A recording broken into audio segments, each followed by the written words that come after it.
Good morning everyone, I hope कि आप लोग अच्छे होंगे और आप लोग पढ़ाई बहुत अच्छी तरीके से चल रही होगी। ठीक है, तो जो लोग मुझे नहीं जानते, मेरा नाम अमन थापर है और आपको इस चैनल पर न्यूज़ से रिलेटेड कंटेंट देखने को मिलेंगे।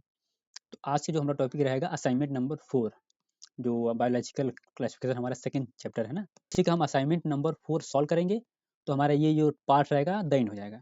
ठीक है, तो इसके बाद हम अपना अगला चैप्टर पढ़ेंगे। जो असाइनमेंट है हम अपने टेलीग्राम चैनल पर शेयर कर देंगे और जो टेलीग्राम चैनल का लिंक है अपने डिस्क्रिप्शन बॉक्स में दे देंगे। ठीक, वहाँ से आप जाकर ले लीजिएगा। पहले अपने से क्या करिएगा, सॉल्व करिएगा। ठीक है, या फिर पहले आप जाइए, पहले लेक्चर को जो होगा रिवाइज कर आइए, फिर नोट्स को पहले रिवाइज कर आइए, फिर उसके बाद यहाँ पर आप सॉल्यूशन देखेंगे तो आपको ज़्यादा अच्छे समझ में आएगा। ठीक है, तो चलिए स्टार्ट करते हैं और वीडियो को अच्छा लगे तो लाइक कर दीजिएगा और चैनल पर पहली बार आए हैं तो सब्सक्राइब जरूर कर दीजिएगा। तो चलिए स्टार्ट करते हैं। असाइनमेंट नंबर 4 का पहला क्वेश्चन, मेथोजेंस बिलोंग टू। ठीक, जो मेथोजेंस होते हैं एक प्रकार के बैक्टीरिया होते हैं जो क्या करते हैं, मीथेन गैस का निर्माण करते हैं। तो ये आपका आर्की बैक्टीरिया में क्या आता है, ये सब आते हैं। जब मैंने आपको पढ़ा रहा था मोनेरा के बारे में, तो वहाँ मोनेरा कितने ग्रुप में बांटा गया, 2 ग्रुप में। एक आपको हो जाएगा आर्ची बैक्टीरिया, एक यू बैक्टीरिया। तो ये आप जो किस में आते हैं, आर्ची बैक्टीरिया में आते हैं। तो पहला आपका सेकंड वाला राइट आंसर आएगा। चलिए सेकंड क्वेश्चन देखते हैं। सेलेक्ट द रॉन्ग स्टेटमेंट, मतलब इनमें से रॉन्ग स्टेटमेंट हमको क्या करना है, छांटना है। तो पहला आपका है the cell wall of diatoms are easily destructible. नहीं, यही क्या है, रॉन्ग स्टेटमेंट है। यहाँ पे क्या है, राइट आंसर हो जाएगा। क्योंकि जो डायटम्स का सेल वॉल होता है वह सेलुलोज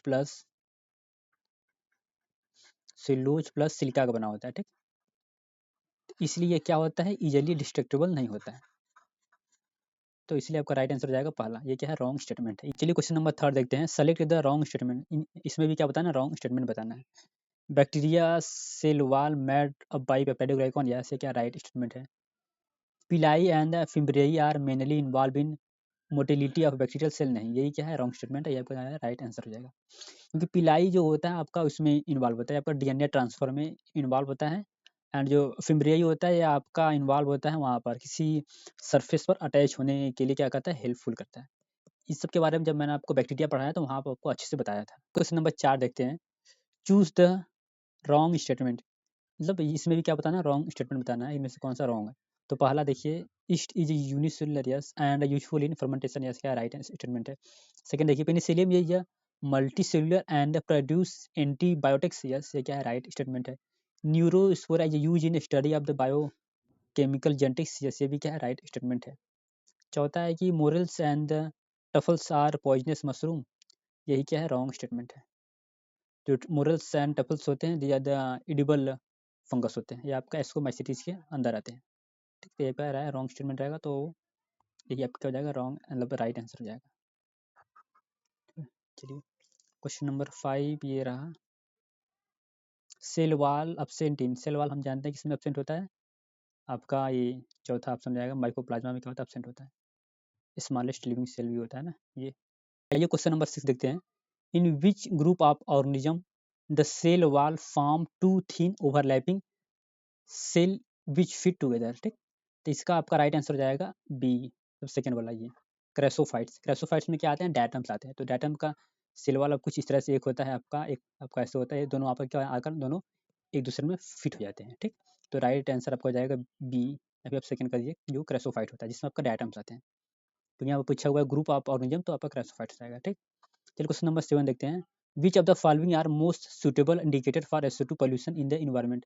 तो इसके बारे में हम लोग जानते हैं कि आपका लाइकेन क्या होता है, बेस्ट इंडिकेटर होता है किसका, पॉल्यूशन का। जहाँ पर आपका पॉल्यूशन होता है तो आपका ये लाइकेन क्या होता है, ग्रो नहीं करता है।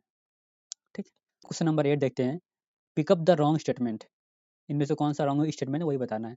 तो पहला देखिए दिया हुआ है, the nuclear membrane is present in moneras. ठीक, यही क्या है, आपका रॉन्ग स्टेटमेंट है, यही क्या है, राइट आंसर है।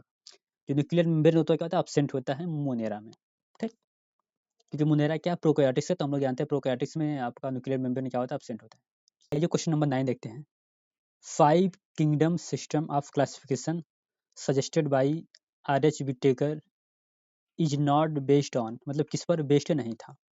जिसका आपका आंसर हो जाएगा पहला, presence or absence of well defined nucleus. ठीक, इन सब के बारे में हमने बहुत अच्छे से आपको पढ़ाया हुआ है। तो जिनको नहीं समझ में आ रहा है कि ऑप्शन ए क्यों राइट आंसर होगा, तो इसके लिए हम ये कहेंगे, जाइए अपने लेक्चर देख कर आइए, फिर उसके बाद आपको तब समझ में आ जाएगा। ठीक, चलिए क्वेश्चन नंबर 10 देखते हैं। एग्जाम्पल ऑफ डाइनोफ्लेगेलेट्स, डाइनोफ्लेगेलेट्स का एग्जाम्पल पूछा हुआ है। इसका पहला ये आंसर क्या राइट आंसर रहेगा। गाइनोलक्स क्या होता है, आपका एक डाइनोफ्लेगेलेट होता है। यूग्लिना क्या होता है, जूनिलॉइड में आता है। प्लाज्मोडियम आपका स्पोरोजोन्स में आता है। क्लेविस आपका एक आपका वो होता है, फंगस होता है। ठीक, तो ये आपका राइट आंसर रहेगा आपका ए। जरा देखिए, the sex organ absent, sex organ किसमें क्या होता है, अपसेंट होता है।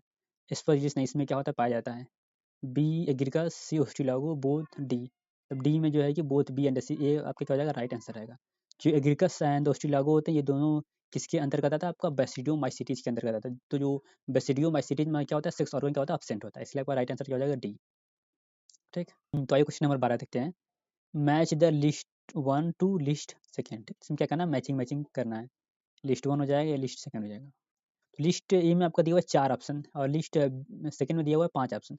तो इस प्रकार का आपको ऑप्शन देखकर घबराना बिल्कुल भी नहीं है, पहले पेशेंस रखना है। जो भी आपको इसमें जिसके बारे में पता हो पहले उसको क्या क्या करिए, खोजिए।